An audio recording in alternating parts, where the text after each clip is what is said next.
नमस्कार मित्रांनो, मी तुमच्या मित्र असेल पुन्हा स्वागत करते एका नवीन ब्लॉगमध्ये. तर आज आपल्याला पुन्हा एक ऑर्डर. तर मंगलमूर्तीमध्ये होता आज लग्नाचा ऑर्डर. तर मग मी ऑर्डरवर पोचलो.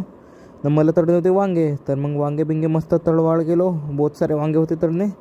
तर मग हे मशीन धरून गेलो, सीधा दही फोडवलं, कारण की दही पण खूप सारा होता. 250 लिटर दही होता फोडणे. तर मग दही वगैरे फोडलो. आणि मग मला दुधाची कॅटली नेऊन देवाची होती, तर मग दुधाची कॅटली नेऊन दिलो. तर मग इकडं सोबतच सराटा मारणे होता. हा हो भाजीचा गंज त्या वांग्याच्या. मग सराटा मारत होतो गंजावर उभा होऊन, कारण की हाईटही खूप होती गंजाची. हे कळी आहे ती 100 लिटरची. आणि इकडं भात वगैरे पण फोडणं चालू होता मस्त.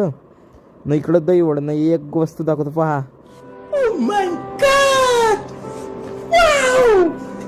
पाहिजे का? पाहिजे मग येत्याला ऑर्डरवर तुम्ही. मग इकडं गुळ धरून आलो, भाजीत टाकायचं होतं. तर मग हे वांगे आणला. हे एवढे मोठे वांगे होते, 2 गंज वांगे होते. मग वांगे बिंगे पलटवला मस्तपैकी.